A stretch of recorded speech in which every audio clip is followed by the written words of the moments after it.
Back in my school days, I was part of the Herrera School District in Connecticut. During middle and high school, I lived in a district that had more money. They organized a lot of school trips. I was in the chorus, and every year we'd go on 1 or 2 optional trips together. One year, when I was in my second year of high school, we went to Woodlock Pines Resort in Pennsylvania. It was a long bus ride from Herrera, and I was with my friend, Landon. We planned to share a room there. The place seemed pretty quiet when we got there, and we thought it might be because it was November and quite cold. We had 3 days planned for the trip, and 4 adults watching us, but they weren't always around. We just had to let them know what we were up to. The first day was cool. Landon and I hung out with 2 girls we knew. We did some go-karting, climbed rocks, and spent time in the pool. After dinner, we went back to our room and hung out. Our room was on the ground floor, and there was a sliding door that looked out over a lake down the hill. We left the blinds open that night because the moon made a cool reflection on the lake. Little did we know, that was the start of something scary. We spent an hour in our beds talking and trying to get comfortable. Suddenly, Landon, who was closer to the door, yelled out in shock. I looked and saw a really tall, skinny, older woman with long gray hair outside our door. She was pressing her hands against the glass as if she was trying to see inside. She walked away, and when we checked, she was gone. We knew we hadn't imagined her. The next day, we didn't tell any adults, but talked to the 2 girls about what happened. When night came, we made sure to close the blinds and lock the back door. I fell asleep first, but I woke up to an unsettling silence. I sat up and noticed something blocking my view of Landon's bed. When I looked up, the tall woman was looming over me. She mentioned our back door had been unlocked, then walked away. I was scared stiff. I woke up Landon and told him what happened. We locked everything up again and decided to stay awake for the rest of the night. By 4 a.m., we went to the dining hall for breakfast. When we got back, we could see the old woman sitting in a neighboring room, staring at us. We ran to the front desk to report her to the staff. They found the woman and an older man sitting in the room. They seemed off, and the staff couldn't figure out what to do. Finally, the adults got involved, and the trip ended early. Landon and I were relieved to get away from that strange place. The whole experience left us feeling really uneasy. Back in high school, I took this class about animals and weird stuff. I can't recall its name exactly. Anyway, the teacher, Miss Grace, organized a field trip during my senior year. This happened about 3 or 4 weeks into the school year. The class was pretty popular. Around 25 of us joined in. On the day of the trip, we met up in the class with Miss Grace and then headed out to the zoo. I remember grabbing a seat at the back of the bus. I knew most people in the class, but there was this one guy sitting across from me that I didn't recognize. We arrived at the zoo after a 15-minute bus ride. I didn't pay much attention during the trip, just buried my head in my phone. As we got off the bus and went inside the zoo, there weren't many people around. Our teacher told us to wander around and explore a bit on our own. I went off by myself to check out the animals. I ended up in this corner of the zoo that was pretty deserted. Suddenly, I heard footsteps behind me. I turned around and saw that guy from the bus. He looked at me and then gestured for me to follow him. I asked if he was from our class, and he kind of said yes, mentioning something about taking the class online. But then he started leading me off the main path into the woods. I didn't feel right about it, but then he mentioned having a gun and threatened me, so I didn't argue. We walked through the woods, and it was really thick. There wasn't even a proper path. He told me to keep going, but I didn't have a clue where we were headed. Suddenly, I heard noises from somewhere deeper in the woods. It felt like someone else was there with us, but I couldn't see anybody. Something clicked in my head, and I just bolted. I ran back towards the main path as fast as I could, not stopping until I met a classmate. I told them what had happened, and they alerted the others. We called the police, but by the time they showed up, the guy and whoever else was with him had vanished. Later on, we found out he wasn't even a student at our school, and he didn't have a gun after all. it was all a big scare tactic. But I couldn't figure out why he picked me, and it left me feeling spooked and unsettled for quite a while. Back in 4th grade, our class embarked on an adventurous field trip to a rural zoo nestled in the outskirts nearly an hour away from our school. It was one of those typical cloudy days with sporadic raindrops gently tapping on the windows of our yellow school bus. This zoo wasn't one of those vast, impressive ones with lions and tigers. Instead, it catered to smaller animals that were native to the region. The main attraction was this large, slightly eerie building that housed stuffed animals displayed in various scenes, alongside other educational exhibits. To a bunch of 4th graders, it was an exciting, yet somewhat eerie place. I've always been somewhat distant, content in my own world. On this trip, I found myself drifting away from the main group. While wandering around the dimly lit hallways, I spotted the stuffed animals, now frozen in time, but at that moment, they seemed almost alive behind the glass cases. That's when I noticed someone lurking behind a pile of chairs. Initially, I thought it was just one of those funny adults, part of the zoo staff trying to play a prank on unsuspecting kids. He stepped out from his hiding spot, and I thought he was just being playful, probably going to ask me where the rest of the class was. But the man's demeanor was different. There was something off-putting about his approach. He asked me where the group was. Honestly, I had no idea.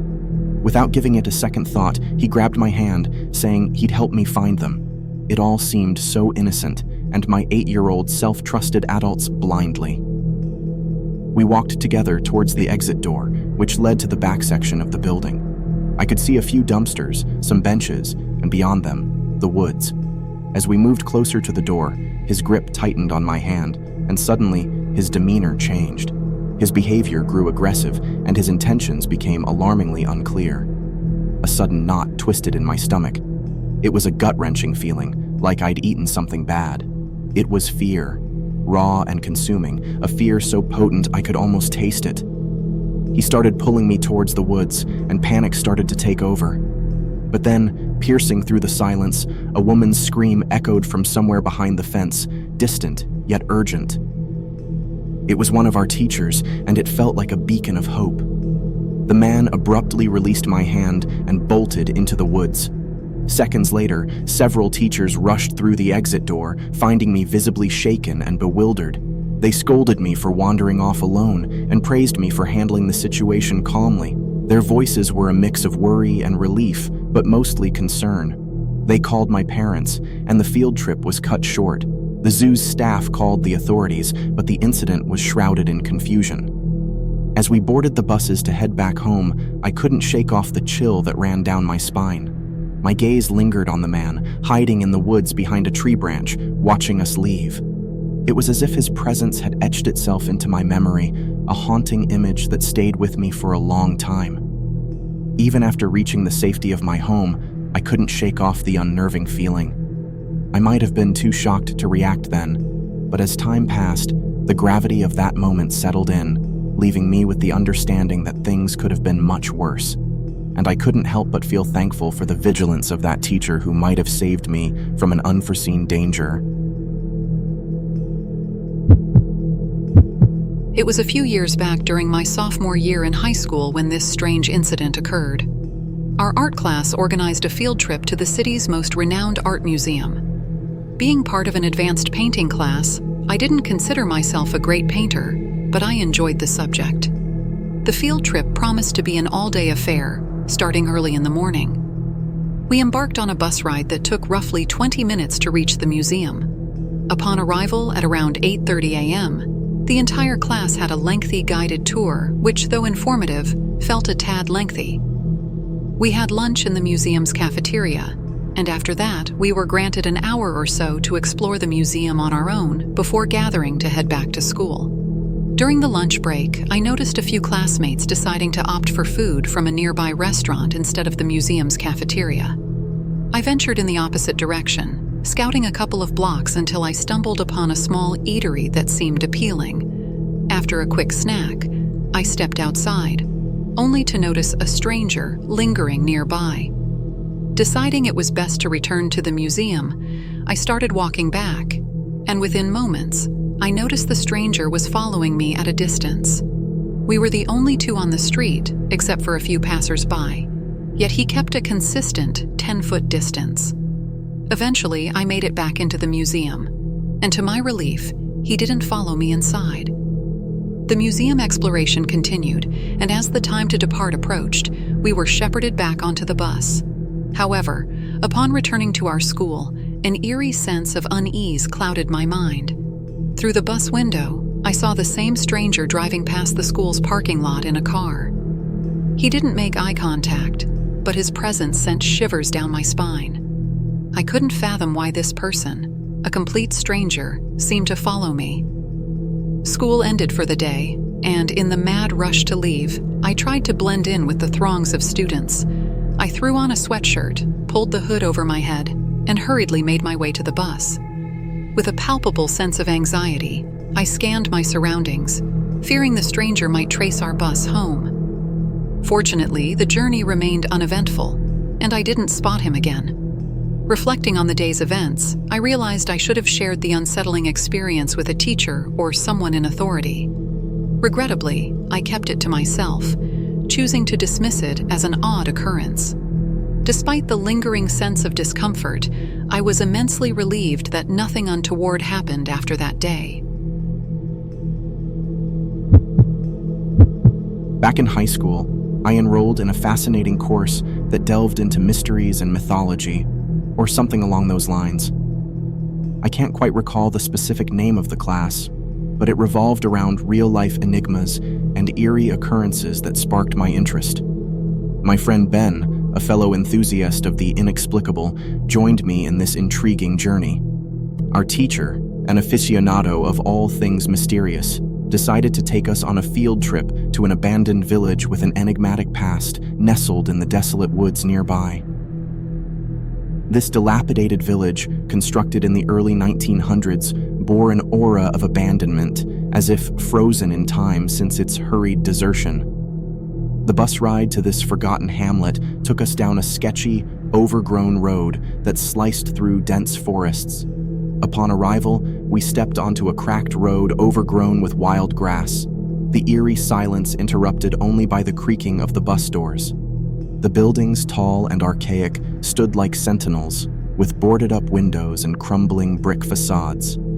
Our teacher, leading our group of 20 students, aimed to apply the skills we learned in class, attempting to piece together the puzzle of this forsaken village's history. As we explored, we noticed peculiarities, holes in the walls acting as makeshift entrances, and disturbing holes in the ground appearing to lead into the buried basements of some structures. Amidst this chilling backdrop, one towering structure stood apart, a building that intrigued me more than the rest. While our teacher guided the group towards the village church, Ben and I decided to break away from the pack, driven by our curiosity to uncover hidden secrets. As we sauntered towards the tallest building, we stumbled upon a hole near the back entrance, seemingly dug to access the building's sealed-off door. A ladder peeked from the hole, extending an invitation into the depths below. Instinct and curiosity battled within us, and we agreed to explore further. I descended first, my phone flashlight guiding our way in the dim, dusty space. Empty beer bottles, graffiti-clad walls, and scattered wooden planks adorned the lower level. A wooden stairway beckoned us upwards, leading to unexplored darkness. Each step creaked under our weight, sending shivers down our spines. The upper floor felt claustrophobic, with narrow passageways branching into tiny rooms, enveloped in an impenetrable darkness that defied the daylight. A sense of foreboding crept upon us, urging us to retreat. But then, a sudden noise, like a heavy object hitting the concrete floor, jolted our senses. Frozen in place, we silently shared a glance, our instincts tethering us to the opening of a nearby room. Flickering our phone lights into the room, we were met with an unsettling sight, a sight that sent us scrambling back down the stairs and out through the rusty ladder.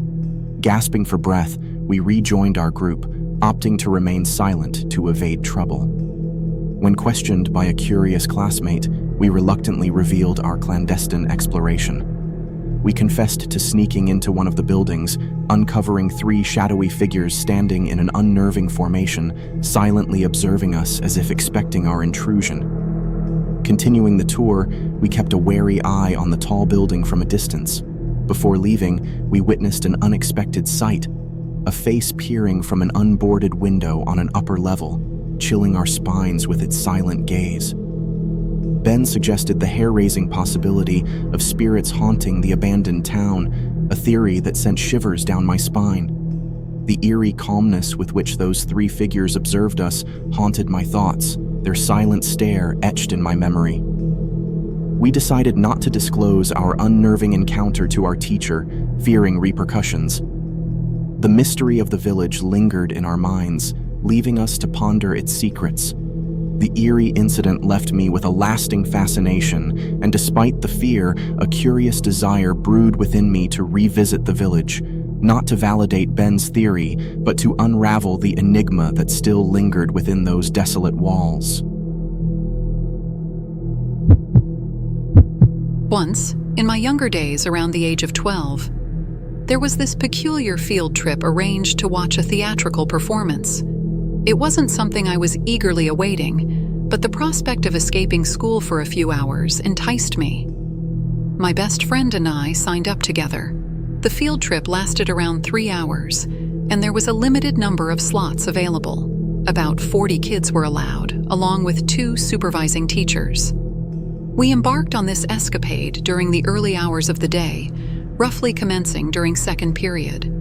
The destination was a majestic old-style theater in the heart of the city, a grand venue that reeked of history and elegance. Our seating section was remarkably close to the stage, with even an upper deck offering fantastic views. However, the eerie encounter commenced not long after settling into our seats. About 15 minutes prior to the show's commencement, amidst the bustling crowd, I noticed a man whose gaze seemed locked onto me.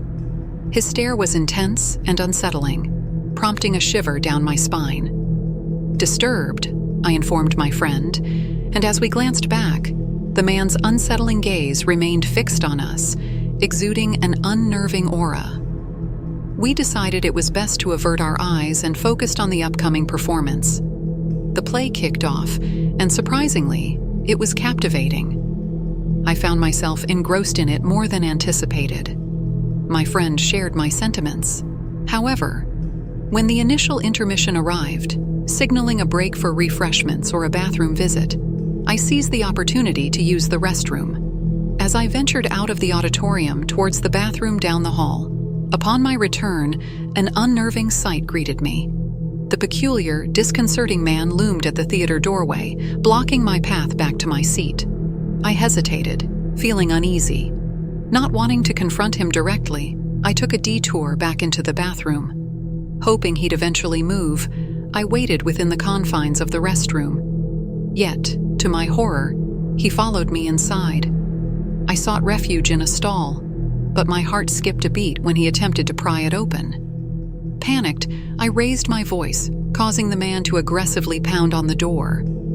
As I contemplated my next move, someone else entered, and the man swiftly occupied the adjacent stall. Bolting out of the bathroom, I raced back to my seat, recounting the unsettling incident to my friend. Throughout the remainder of the play, we avoided glancing towards his direction. But at one point, curiosity overcame me, and when I did dare to look, he had vanished, disappeared without a trace from the theater. This chilling episode left me deeply unsettled. The peculiar man's inexplicable presence and alarming behavior haunted me. To this day, I shudder at the memory, never knowing what his intentions truly were or if he was merely a specter that had drifted into our reality for that brief, eerie encounter. When I was younger, every summer meant a 6-hour trip to my uncle's lakeside cabin. It was a family tradition, all my mom's sons gathering for a short vacation. Hanging out with my cousins was cool, but the long drive was a drag. 6 hours solo in the car felt like forever, especially on the deserted forest highway. This story happened during one of those drives. Instead of my usual daytime trip, I had to drive through the night this time. Just off a tough work shift, I had no choice but to navigate the dark forest roads. The highway was pretty quiet, even during the day. I noticed my gas tank was empty, which was annoying. My brother had told me he'd filled up the car, but that wasn't the case. Desperately searching for an exit, I spotted a handmade sign advertising a gas station. Despite its rough appearance, I took the exit hoping to fill up. The road changed from a smooth surface to dirt, with trees closing in. My headlights revealed an abandoned gas station on the right. Broken windows, missing pumps, and a falling roof showed it hadn't been used for ages. No chance of getting gas there. I called AAA and gave them my best guess of where I was in the forest. In the pitch black, my eyes got used to the darkness, and I couldn't help but stare at the deserted station. Then came a whisper. Someone called out, asking me to come closer. Terrified, I saw a figure near the building, barely visible. My heart raced as the figure moved toward me. He offered a container of gas for free if I followed him into the empty building. I said no, my gut telling me it was dangerous. The man's face, which had looked friendly, turned cold and emotionless. A tense moment passed before the sound of gravel signaled the arrival of an approaching AAA truck. The stranger bolted into the forest, followed by several others who emerged from hiding. The AAA responder, looking puzzled, arrived just in time to see the weird sight of people fleeing. With my car refueled, I left before the authorities arrived. Days later, I heard that nobody ever found those strangers. The encounter still haunts me. What were their intentions? How many more were involved? I shiver at the thought that I was stranded on an empty forest road, far from help. The stranger's presence, their motives a mystery, sends a chill down my spine. The AAA truck showing up saved me from what could have been a strange and scary situation. This incident remains vivid. A night when darkness concealed more than just the unknown forest. It hid something eerie and unnerving. This tale unfolded during the hazy summer months of yesteryear. It was one of those July evenings when the air hung heavy with humidity, and the sweltering heat seemed to linger even after the sun had long dipped beneath the horizon. My impromptu decision to embark on a solo road trip stemmed from a need to savor those last few precious days before returning to the regimented college life waiting for me come August. I've always found solace in exploring, and a couple of nearby destinations remained uncharted on my bucket list. Hence, the idea of seizing the day for a spontaneous adventure took hold, and I found myself packing light and hitting the road. The plan was simple yet promising. Rise at the break of dawn, traverse several destinations during the day, and start the journey back home around 9 p.m. This arrangement ensured that I could bask in the thrill of exploration without the added expense of lodging. As anticipated, the journey there was smooth and relatively uneventful. However, it was the return trip that plunged me into a maze of fear and uncertainty. Sometime around 10 p.m., I set off, a map app predicting a 4.5-hour drive back home. But as midnight approached, fatigue began to claw at me with vicious intent. The exhaustion was so palpable that it felt like driving further was courting disaster. A decision needed to be made, and the prospect of an hour's nap at the next rest stop appeared to be the only feasible option. That's when I spotted a rest stop, lights flickering in the night, painting surreal shadows against the darkness. However, as I pulled in, the eerie silence enveloped me like a thick fog. The absence of other vehicles at such an hour was unsettling. If it weren't for the dim lights, I would have sworn the place was abandoned. The sheer desolation, juxtaposed with the lighted windows, seemed oddly incongruous. Nevertheless, I brushed aside the feeling of unease and leaned my seat back, setting an alarm to rouse me in an hour's time. But as the minutes ticked away, slumber eluded me. A sense of foreboding lingered, and against my instincts, I ventured out into the rest stop for a bathroom break. The emptiness of the place amplified the sound of my footsteps, an odd symphony in the dead of night. As I pushed the bathroom door open, the fluorescent lights buzzed to life, casting an eerie glow over the otherwise deserted corridor. Inside the bathroom stall, I stood in silence, hoping for a quick return to my car and the resumption of my journey. Yet, within moments, my tranquility was shattered by the sound of hushed whispers.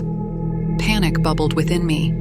How could someone have entered without my noticing? The place had been desolate moments ago. Then, an inexplicable chill ran down my spine as the stall door swung open. Fear pierced the veil of fatigue as an eye peered through the narrow gap, a chilling gaze that seemed to pierce through the darkness.